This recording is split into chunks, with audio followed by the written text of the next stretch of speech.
اللهم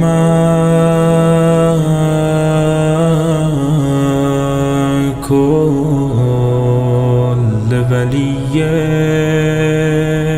الحجة ابن الحسن صلواتك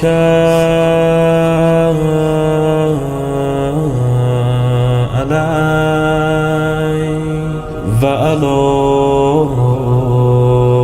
آبائه في هذه الساعة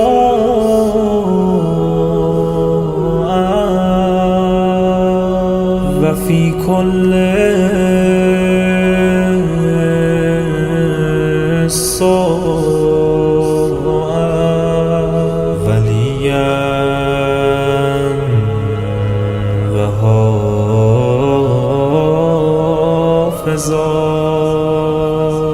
وقائدا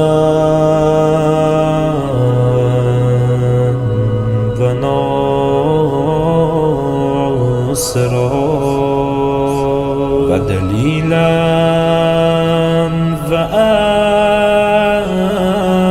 وعينا حتى تسكنه أرزك توعا وتمتعه فيها طويلا.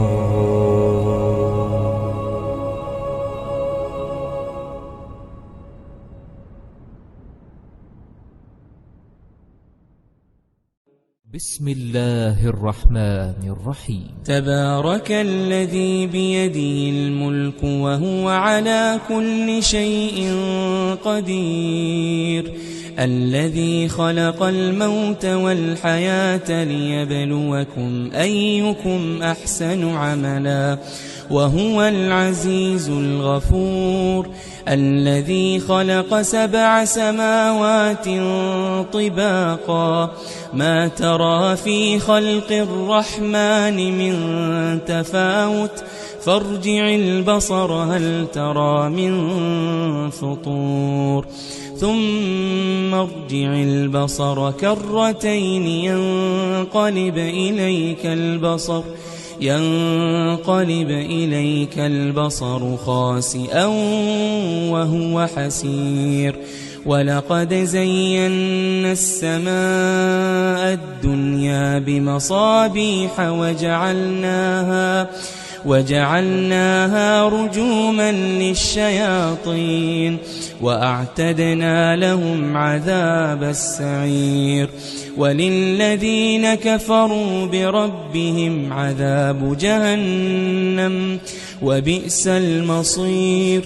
إذا ألقوا فيها سمعوا لها شهيقا وهي تفور تكاد تميز من الغيظ كلما ألقي فيها فوج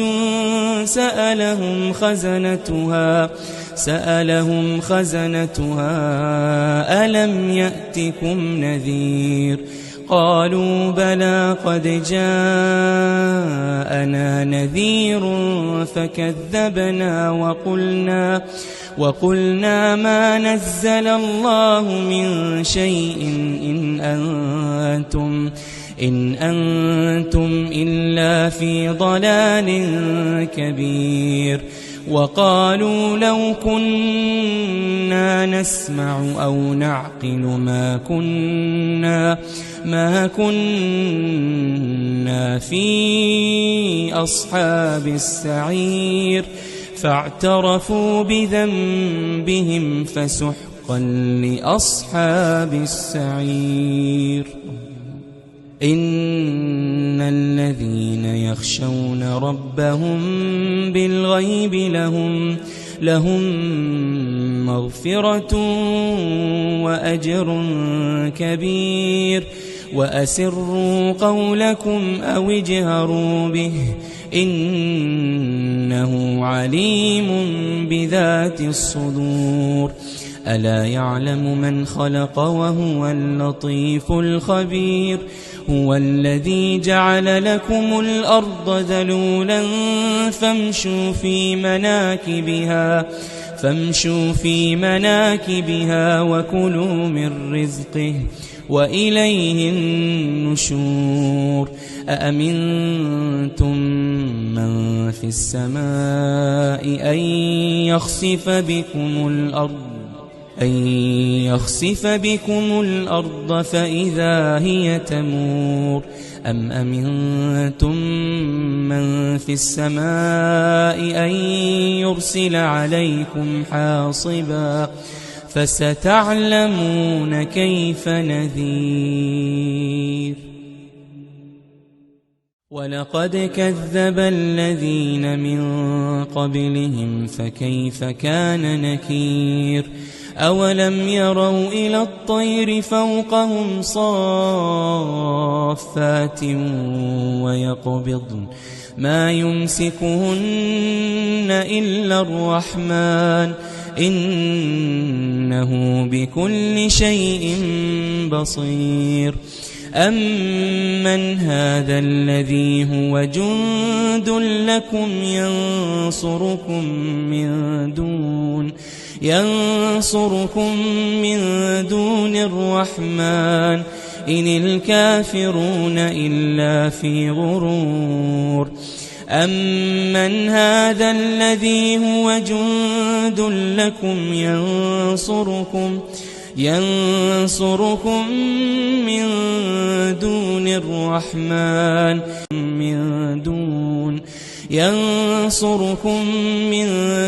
الرحمن إن الكافرون إلا في غرور أمن هذا الذي هو جند لكم ينصركم من دون الرحمن إن الكافرون إلا في غرور أمن هذا الذي يرزقكم إن أمسك رزقه بل لجوا في عتو ونفور أفمن يمشي مكبا على وجهه أهدى أمن يمشي سويا على صراط مستقيم قل هو الذي أنشأكم وجعل لكم السمع والأبصار والأفئدة قليلا ما تشكرون قل هو الذي ذرأكم في الأرض وإليه تحشرون ويقولون متى هذا الوعد إن كنتم صادقين قل إنما العلم عند الله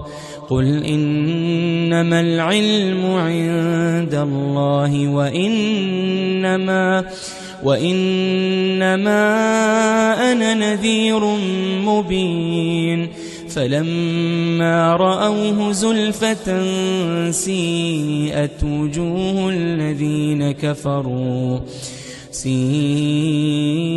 وجوه الذين كفروا وقيل هذا الذي كنتم به تدعون قل أرأيتم إن أهلكني الله ومن معي أو رحمنا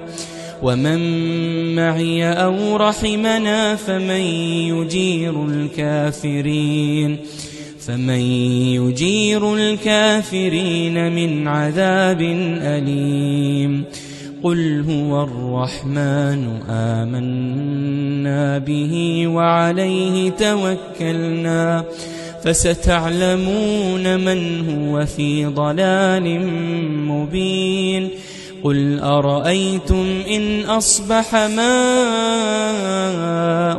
غورا فمن يأتيكم بماء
صلوات علی محمد و آل محمد اللہم صل علی محمد و آل محمد رحم اللہ من قرأ الفاتحہ بسم اللہ الرحمن الرحیم الحمدللہ رب العالمین الرحمن الرحیم مالک یوم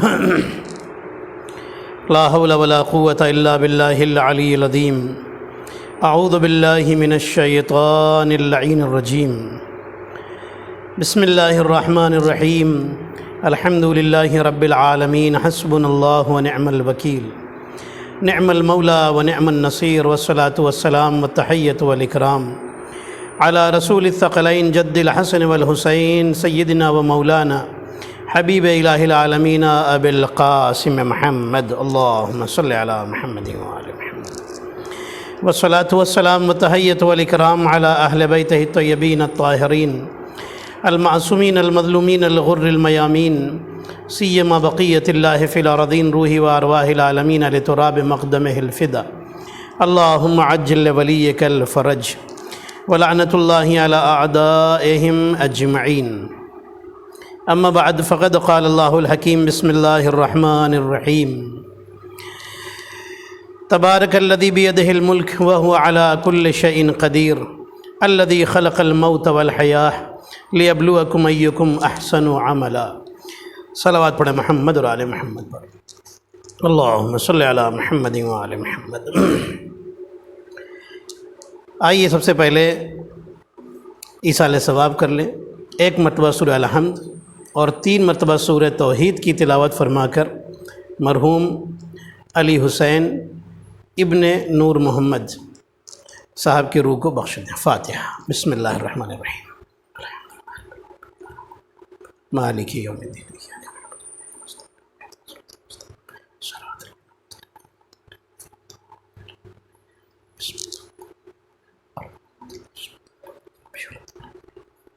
بسم اللہ الرحمن الرحیم قل هو اللہ احد اللہ الصمد لم یلد ولم یولد ولم یکن له کفوا احد۔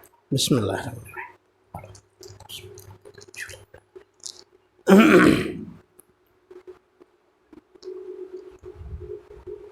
ایک صلوات پڑھ لیں محمد اور آل محمد پر۔ اللہم صلی علی محمد و آل محمد۔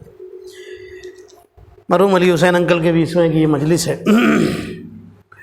قرآن مجید کی سورہ ملک کی ابتدائی آیت کا میں نے تلاوت کا شرف حاصل کیا،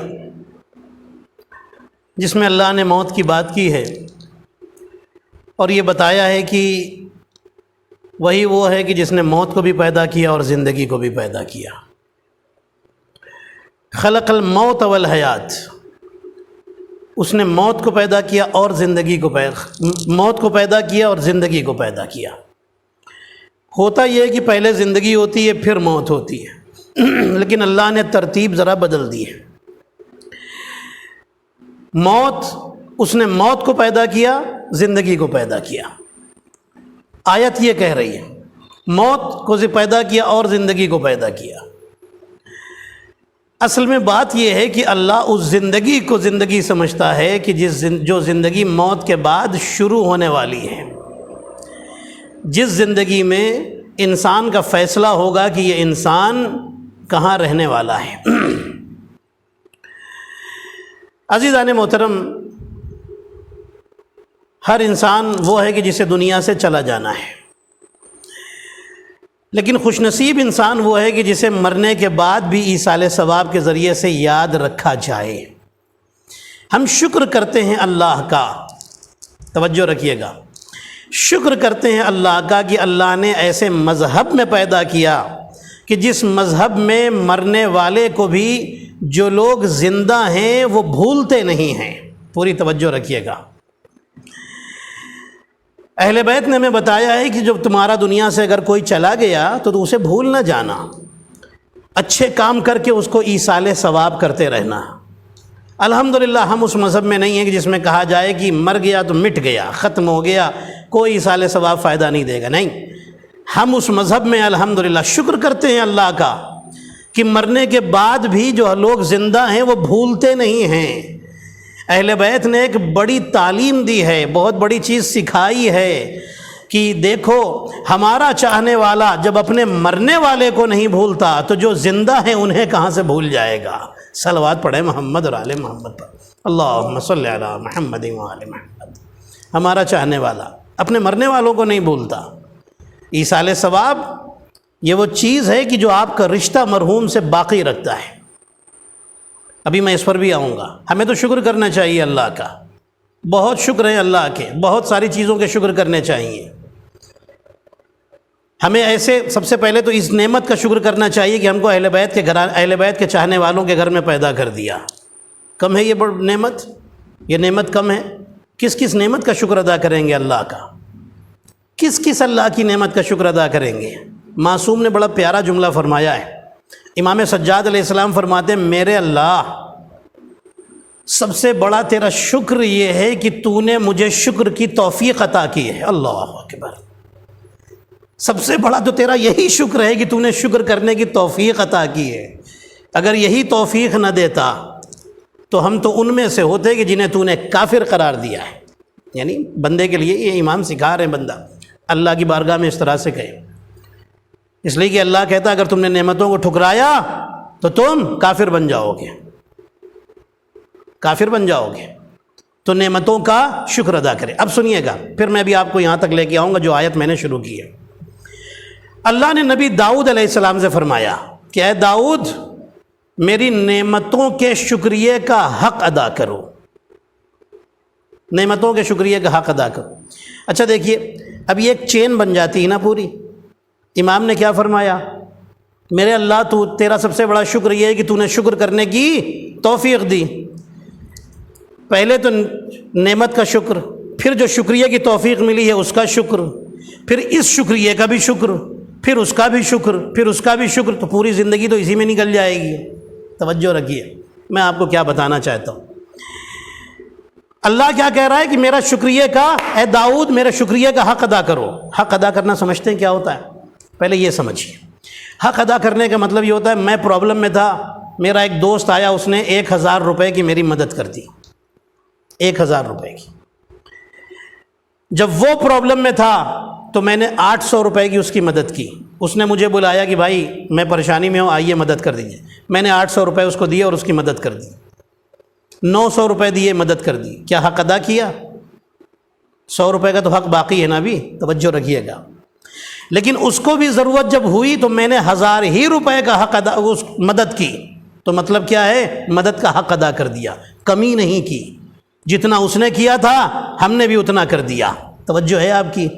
یا اس سے زیادہ کر دیا، اس نے 1000 کی مدد کی تھی، ہم نے 1100 روپے کی مدد کر دی، 100 روپے اور زیادہ اس کو دے دیے۔ اب آپ یہ بتائیے دوست کیا کہے گا؟ بھائی تو نے تو مدد کرنے کا حق ادا کر دیا، میں نے تو تجھے 1000 ہی روپے دیے، تو نے مجھے 1100 دے دیے۔ یہ ہوتا ہے حق ادا کرنا، یعنی جتنا دیا گیا اتنا واپس کیا جائے، یہ ہے حق ادا کرنا۔ اللہ کہہ رہا ہے کہ اے داؤد میرے شکریہ کا حق ادا کرو جو نعمتیں آج تک دی ہیں۔ نبی داؤد نے ایک جملہ کہا، میرے اللہ میں تیرے شکریہ، تو کہہ رہا ہے کہ ساری نعمتوں کے شکریہ کا حق ادا کروں، میں تو تیری ایک نعمت کے بھی شکر کا حق ادا نہیں کر سکتا۔ میرے اللہ میں شکریہ کہتا ہوں، شکرا للہ کہتا ہوں، لیکن تیرے شکریہ کا ایک نعمت کا بھی نہیں ادا کر سکتا، ساری نعمتوں کا کیا ادا کروں گا؟ اللہ نے فوراً آواز دی، اے داؤد میں خوش ہو گیا، تمہارے اندر جو یہ احساس پیدا ہوا کہ تم شکریہ کا حق نہیں ادا کر سکتے، پھر بھی شکر ادا کرتے رہتے ہو، بس یہی چیز وہ ہے کہ جسے میں شکر سمجھ لیتا ہوں۔ صلوات پڑھے محمد اور آل محمد، اللہم صلی اللہ علیہ وسلم۔ کون ہے جو شکریہ کا اس کا حق ادا کرے گا؟ ہم تو بس اپنے ٹوٹے پھوٹے انداز میں شکریہ کا حق ادا کرتے ہیں۔ آپ مجھے بتائیے، یہ آنکھیں اللہ نے دی ہیں، اگر ایک آنکھ خراب کر دیتا تو آپ مجھے بتائیے دنیا کے مذاق کا نشانہ بن کے رہ جاتے ہیں۔ یہی تو ہوتا نا، سب کچھ اچھا دیا ہے، بہت ہی خوبصورت انسان بنایا ہے، دماغ صحیح نہیں ہے، آپ بتائیے کیا عزت ہوتی؟ کہیں عزت کوئی کرتا؟ ارے چہرہ تو اچھا ہے نا، چہرہ اچھا ہے تو کیا ہوا؟ بہکی بہکی باتیں کرتے ہیں، دماغی برابر نہیں ہے۔ پوری توجہ رکھیے گا عزیزان محترم، دماغ اگر خراب ہو جائے تو انسان کی پھر کوئی عزت نہیں۔ آنکھ خراب ہو جائے تو انسان کے اندر ایک عیب آ گیا، نادان لوگ یا بچے ہی کم سے کم مذاق اڑانا شروع کر دے، کوئی تو مذاق اڑانے والا پیدا ہو جائے، کوئی بھی مذاق اڑا سکتا ہے، کچھ بھی۔ عزیزان محترم، ہم آپ مجھے بتائیے اس آنکھ کا کتنی بار شکر ادا کیا ہے؟ کان کا کتنی بار شکر ادا کیا زندگی میں؟ ہاتھ کا کتنی بار شکر ادا کیا ہے؟ ایک انگلی نہ ہوتی، آپ مجھے یہ ایک انگلی نہ ہوتی، اپنا بٹن کیسے بند کرتے؟ کبھی اس کا شکریہ ادا کیا؟ آپ مجھے بتائیے، ایک ایک انگلی کا شکر کسی کا ادا کیا؟ عزیزان محترم، پھر کیسے شکر ادا کریں اللہ کا؟ اللہ کہتا ہے کہ جو اگر تم آنکھ کا شکریہ ادا کرنا چاہتے ہو تو تمہیں یہ کہنے کی ضرورت نہیں میرے اللہ تو نے آنکھ اچھی دی ہے تیرا شکر، کان اچھے دیے تیرا شکر، پیر اچھے دیے تیرا شکر، انگلیاں پوری کی پوری دی تیرا شکر، نہیں، آنکھ اچھی دی ہے اس کا شکر یہ ہے کہ بس وہ دیکھو جو میں دکھانا چاہتا ہوں، کان کا شکریہ ادا کرنا ہے تو بس وہ سنو جو میں سنانا چاہتا ہوں، جو میں نے حرام کیا ہے اسے نہ سننا، بس یہی کان کا شکر ہے۔ زبان کا شکر ادا کرنا ہے تو بس وہ بولو جو میں بلوانا چاہتا ہوں، وہ پڑھو جو میں پڑھوانا چاہتا ہوں، وہ ذکر ادا کرو جو میں ادا کروانا چاہتا ہوں۔ اس زبان سے غیبتیں کرو تو مطلب یہ ہے کہ تم اس کا کفر کر رہے ہو، اس کو نعمت کا انکار کر رہے ہو۔ اگر تم گالیاں دے رہے ہو، غیبتیں کر رہے ہو، کسی کا دل دکھا رہے ہو، اس زبان سے کسی کا دل دکھا رہے ہو، مطلب یہ کہ تم زبان کا شکریہ نہیں ادا کر رہے ہو۔ عزیزان محترم، تو انسان کو ہمیشہ شکر ادا کرنا ہے، اور شکر کیسے ادا کرنا ہے؟ ساری گناہیں کی رات میں آ کے شکرن اللہ شکرن اللہ شکرن اللہ کی تسبیح پڑھ لی، ہو گیا شکر؟ نہیں، انسان شکرن اللہ کی تسبیح بھی پڑھے اور جیسے اللہ چاہتا ہے ویسے زندگی گزارے، پھر اسے موت کا ڈر نہیں لگے گا، پھر وہ موت سے نہیں ڈرے گا، آنکھیں وہی تو دیکھ رہی ہیں جو اللہ دکھانا چاہتا ہے۔ قیامت میں بہت سارے لوگ ایسے ہوں گے کہ جو اللہ کہے گا تم نے زبان سے گناہ کیا تھا، وہ کھڑے ہو جائیں گے، قرآن میں لکھا ہوا ہے کھڑے ہو جائیں گے، میرے اللہ میں نے نہیں کیا تھا۔ ایک آدمی تھا انڈیا میں، رکشہ چلاتا تھا، ایک دن اس نے سگنل توڑ دیا، پولیس آ گئی، پکڑ کر کے اسے پولیس اسٹیشن لے گئی، تم نے سگنل قانون توڑا تھا۔ کہنے لگا میں نے نہیں توڑا تھا۔ فوراً پولیس نے CCTV کی جو ویڈیو تھی نا وہ اسے دکھا دی، یہ دیکھو یہ کون ہے، تمہاری گاڑی کا نمبر، زوم کیا، یہ تم اندر بیٹھے ہوئے ہو، تم ہی تو ہو۔ اب اس نے سر جھکا لیا، خاموش ہو گیا، فوراً مان گیا، کیوں؟ اس لیے کہ وہ ویڈیو اسے دکھا دی۔ قیامت میں بھی ایسا ہی ہوگا، جیسے ہی انسان انکار کرے گا میں نے تو یہ کیا ہی نہیں تھا، اللہ فوراً وہ منظر اس کی نظروں کے سامنے لائے گا اور دکھائے گا، فلاں دن فلاں تاریخ کو فلاں ٹائم پر فلاں جگہ پر تم نے یہ گناہ کیا تھا، یہ دیکھو، تم ہی تو ہو نا۔ بندہ کہے گا میرے اللہ میں نہیں ہوں، میری شکل کے تو بہت سارے پیدا کر دیے تھے۔ اب قرآن میں لکھا ہوا ہے الیوم نختم علی افواہہم، ہم ان کے منہ ہی بند کر دیں گے۔ ٹھیک ہے، پھر کیسے بات کرے گا اللہ؟ جن ہاتھوں سے گناہ کیا تھا ان ہاتھوں سے آواز آئے گی، میرے اللہ یہ جھوٹ بول رہا ہے، اس نے یہ گناہ کیا تھا میرے ان ہاتھوں سے کیا تھا۔ آنکھیں کہیں گی میرے اللہ یہ جھوٹ بول رہا ہے، اس نے یہ گناہ کیا تھا۔ اب انسان کہے گا کہ اے میرے پارٹس آف باڈی، تم آج میرے اگینسٹ ہو گئے، اب کون میرا ساتھ دے گا؟ میرے عزیزو، اس وقت اللہ پھر فیصلہ کرے گا، اب بھاگنے کا کوئی راستہ باقی نہیں رہے گا۔ اس لیے انسان زندگی میں اچھے کام کرے تو یہ مصیبتیں کیوں اٹھانی پڑیں قیامت میں؟ صلوات پڑھیں محمد اور آل محمد پر، اللہم صلی علی محمد و آل محمد۔ عزیزان محترم، کسی نے ہمارے نبی سے پوچھا تھا یا رسول اللہ، بڑی پیاری اگزامپل ہمارے نبی نے دی ہے، پوچھا تھا یا رسول اللہ یہ بتائیے کہ انسان موت سے ڈرتا کیوں ہے؟ ہمارے نبی نے فرمایا، کیا پیاری مثال دی ہے حضور اکرم صلی اللہ علیہ وآلہ وسلم نے، فرماتے ہیں سنو، اللہم صلی علی محمد و آل محمد، انسان مومن کی بات ہے، یا مومن موت سے کیوں ڈرتا ہے؟ بڑے اچھے اچھے کام کیے ہیں اس نے، اس کو موت سے ڈرنے کی کیا ضرورت ہے بھائی؟ کیوں موت سے ڈرتا ہے؟ ہمارے نبی نے فرمایا مومن کی مثال اس بچے کی جیسی ہے کہ جو ماں کے پیٹ سے پیدا ہوتا ہے۔ یا رسول اللہ سمجھ میں نہیں آیا، ایکسپلین کیجئے، وضاحت فرمائیے۔ ہمارے نبی نے فرمایا سنو، ماں کے پیٹ سے جب بچہ پیدا ہوتا ہے نا، جب تک وہ ماں کے پیٹ میں ہوتا ہے وہ سمجھتا ہے میری دنیا تو بس یہی ہے اور میں کہیں نہیں جانا چاہتا۔ جب وہ پیدا ہوتا ہے تو روتا ہے، کیوں؟ اس لیے کہ وہ سوچتا ہے کہ میں تو وہاں سکون سے تھا، اب یہاں آ گیا، نئی دنیا میں آ گیا، ڈرتا ہے، ڈر کی وجہ سے روتا ہے، ورنہ کوئی کیوں روتا ہے بھائی؟ روتا کیوں ہے کوئی؟ ڈر سے، خوف سے، غم سے، اسی سے تو روتا ہے، چلا چلا کر کے۔ آپ نے خوشی میں صرف آنسو نکلتے دیکھے، کوئی چلا چلا کے روتے ہوئے نہیں دیکھا ہوگا۔ روتا جبھی ہے جب اسے کوئی غم ہو یا ڈر ہو۔ رسول فرما رہے ہیں کہ وہ اس دنیا میں آتا ہے تو ڈرتا ہے کہ میں کہاں آ گیا، اس لیے روتا ہے۔ لیکن جب وہ دھیرے دھیرے بڑا ہوتا ہے، سمجھدار ہوتا ہے، دنیا کی نعمتوں کو دیکھتا ہے، تب اس سے اگر کوئی پوچھے کہ کیا ماں کے پیٹ میں واپس تمہیں بچہ بنایا جائے اور واپس ماں کے پیٹ میں بھیجا جائے، تو کہے گا نہیں، وہاں تو میں بندھا ہوا تھا، یہاں میں کھلا ہوا ہوں، آزاد ہوں، آزاد زندگی گزار رہا ہوں، جو نعمتیں یہاں ہیں یہ وہاں کہاں تھیں؟ یہ تو میں نے اس سے پہلے دیکھی ہی نہیں تھیں، اتنی اچھی نعمتیں، اب وہاں کیا کرنے کے لیے جاؤں گا؟ وہاں کیوں جاؤں میں؟ وہاں آزادی نہیں تھی، یہاں آزادی ہے، اسے خوشی ہوتی ہے۔ مومن، رسول فرماتے سنو، مومن بھی جب تک اس دنیا میں ہے وہ سوچتا ہے کہ یہی سب کچھ ہے، لیکن جب مومن کی موت آتی ہے تو ڈرتا ہے، روتا ہے کہ میں کہاں جا رہا ہوں۔ جب وہ اس دنیا میں چلا جاتا ہے، اب اس سے پوچھا جائے کہ کیا تم اس دنیا میں واپس جانا چاہتے ہو، تو منع کرے گا میں بالکل نہیں جاؤں گا، کیونکہ اس دنیا میں جب تھا تب مجھ سے حسد کرنے والے تھے، دشمنی کرنے والے تھے، نفرتیں کرنے والے تھے، تکلیف پہنچانے والے تھے، ٹینشن دینے والے لوگ تھے۔ یہاں تو میں آ گیا، یہاں نہ کوئی ٹینشن ہے، نہ کوئی حسد کرنے والا ہے، نہ کوئی غیبت کرنے والا ہے، نہ کوئی تکلیف پہنچانے والا ہے۔ ایک بات تو یہ، دوسری بات یہ کہ میں مومن تھا، دنیا میں عبادتیں کی تھی، اب اس کا پھل لینے کا وقت آ گیا ہے۔ صلوات پڑھے محمد اور آل محمد، اللہم صلی علی محمد۔ ڈرتا اس لیے کہ ابھی وہاں کی نعمتیں نہیں دیکھی ہیں، نعمتیں دیکھ لے گا تو کہے گا بس اب مجھے ادھر ہی رہنا، واپس نہیں جانا اس دنیا میں۔ توجہ فرمائی، بڑی خوبصورت مثال دے کے ہمارے نبی نے یہ بات واضح کر دی۔ اب سنیے گا، ہمارے نبی فرماتے جب میں معراج پر گیا تو میں نے دیکھا کہ ایک فرشتہ ہے جو بس ایک ہی طرف دیکھ رہا ہے، اس کے ہاتھ میں ایک تختی ہے، ایک پلیٹ ہے، بڑی ایک شیٹ سمجھ لیجئے، اسی میں دیکھ رہا ہے۔ میں آگے بڑھا، پتہ چلا کہ یہ ملک الموت ہے۔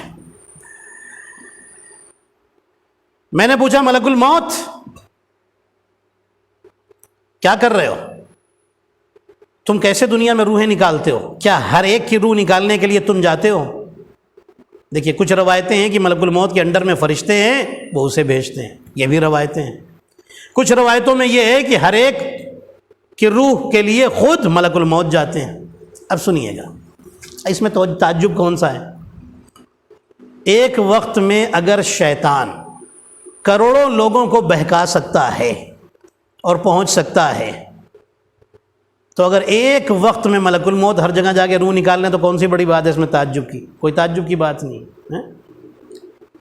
وہ بہکانے والے کو جب اتنا اتھارٹی ملی ہوئی ہے تو یہ تو وہ ہے کہ جس کا کام ہے اللہ کی ڈیوٹی اللہ کے حکم سے انجام دینا، تو یہ کیوں نہیں نکال سکتے؟ نکالتے ہیں۔ بہرحال ملک الموت،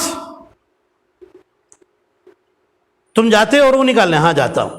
اب ملک الموت نے پھر ایک بات کہی، کہنے لگے یا رسول اللہ میں ہر گھر میں ایوری ڈے 5 ٹائمز جاتا ہوں، ہر گھر میں جاتا ہوں اور وہاں کے لوگوں سے مصافحہ بھی کرتا ہوں۔ یہ معراج میں بتا رہے ہیں ملک الموت کس کو؟ ہمارے نبی کو۔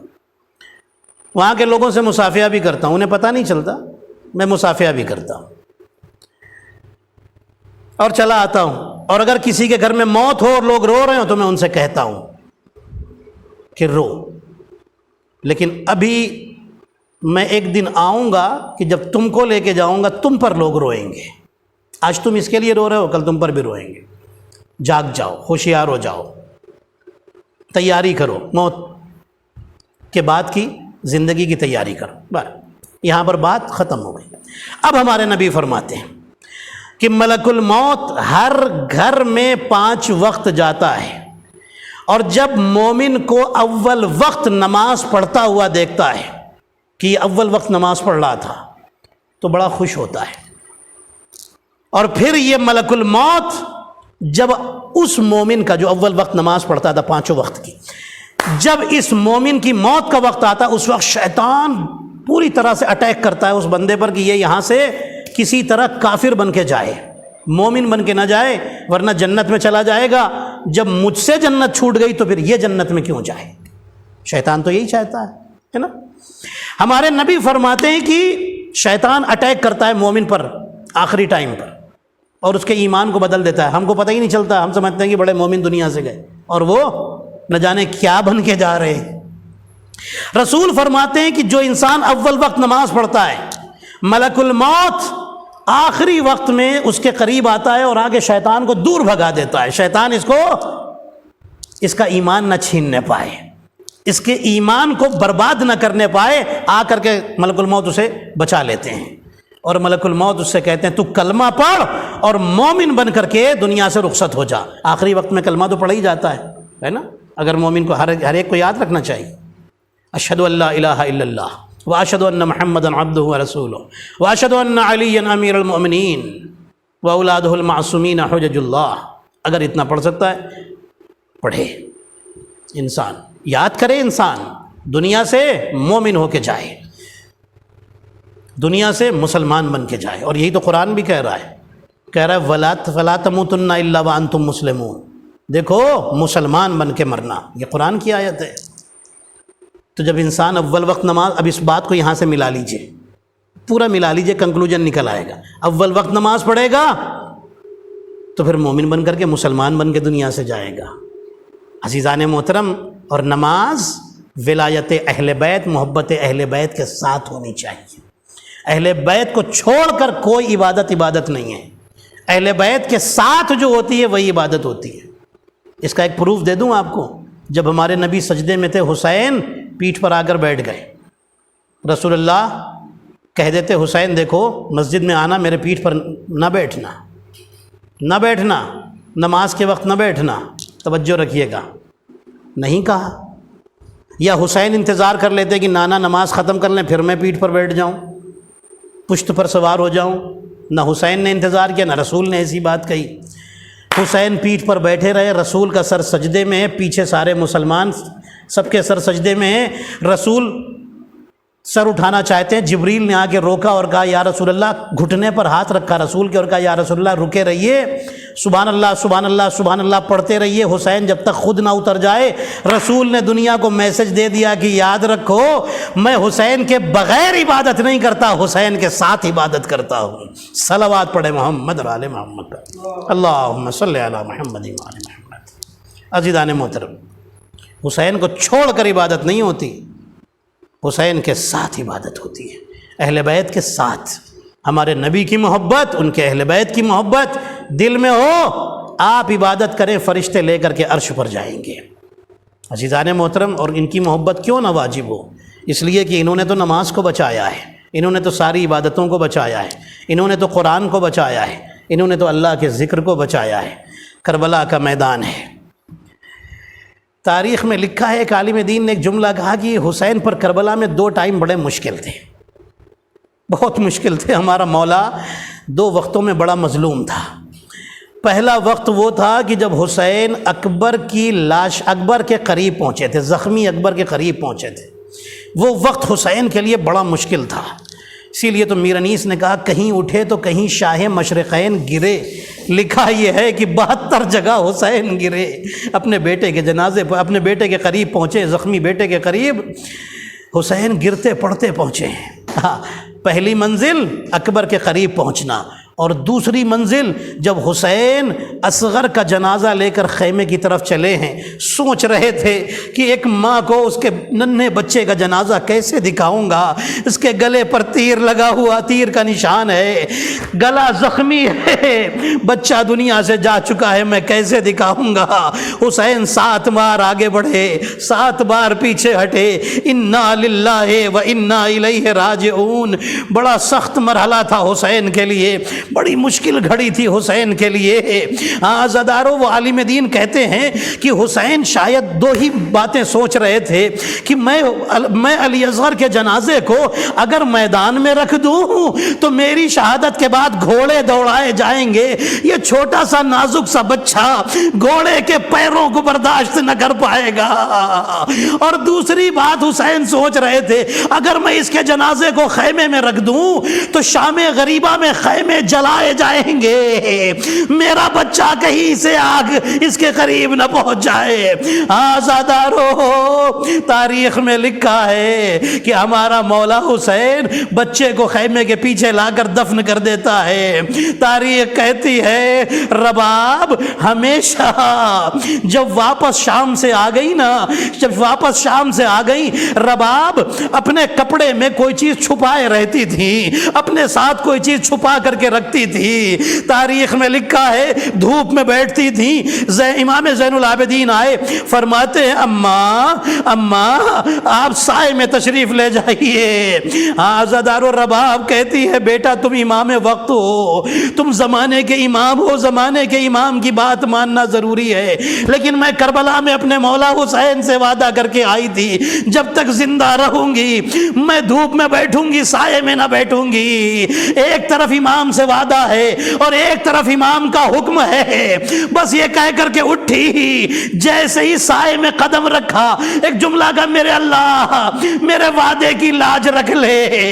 جیسے یہ جملہ کہا رباب زمین پر گری۔ زین العابدین نے ماں کا کندھا ہلایا، اماں دنیا سے گزر چکی ہے، انا للہ و انا الیہ راجعون۔ اب جو زین العابدین کے پاس وہ عورت جو غسل دیتی تھی، جب وہ غسالہ اس کپڑے کو لے کر آئی جو رباب زندگی بھر ساتھ رکھے رہی، امام سجاد نے کھول کر دیکھا تو اس میں اصغر کا خون بھرا چھوٹا سا کرتا تھا اور اصغر کے جھولے کی جلی ہوئی لکڑیاں۔ الا لعنت اللہ علی القوم وسيعلم الذين ظلموا أي منقلب ينقلبون۔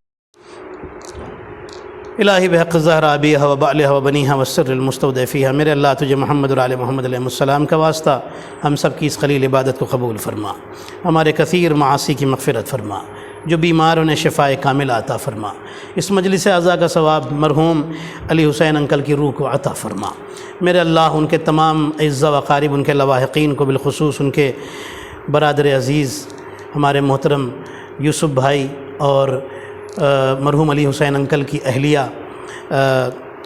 اور ان کے بیٹے، ان کی بیٹیاں، ان کے داماد، ان کی بہو، ان کے بچوں کو، ان کے بھائیوں کو، ان کے تمام اعزا و اقارب کو صبر جمیل عطا فرما۔ میرے اللہ تمام مومن مومنات جو دنیا سے گزر چکے انہیں جوار رحمت میں جگہ عطا فرما، علی حسین انکل کی روح کو جوار اہل بیت میں جگہ عطا فرما۔ میرے اللہ امام زمانہ علیہ السلام کے ظہور میں تعجیل فرما، ہم سب کو ان کے اصحاب و انصار میں شمار فرما۔ ربنا تقبل منا انک انت السمیع۔ اللهم صل على محمد وآل محمد۔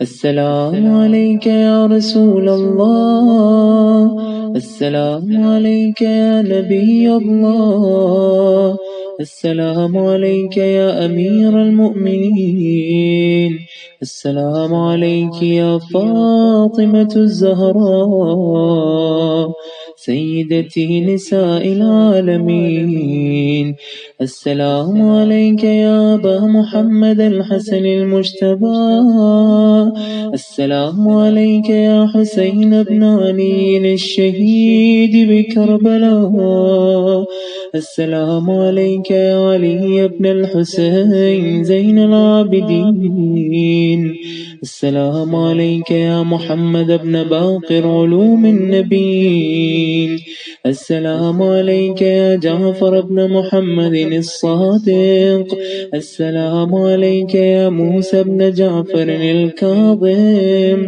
السلام عليك يا علي بن موسى الرضا المرتضى، السلام عليك يا محمد بن علي التقي الجواد، السلام عليك يا علي بن محمد النقي الهادي، السلام عليك يا حسن بن علي العسكري، السلام عليك يا حجة القائم،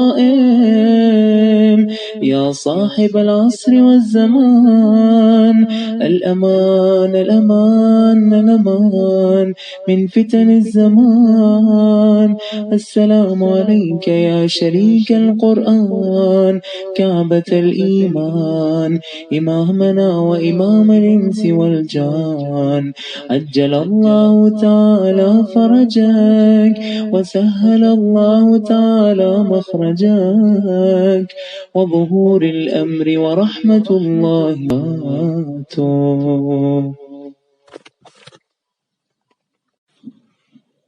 اللهم صل على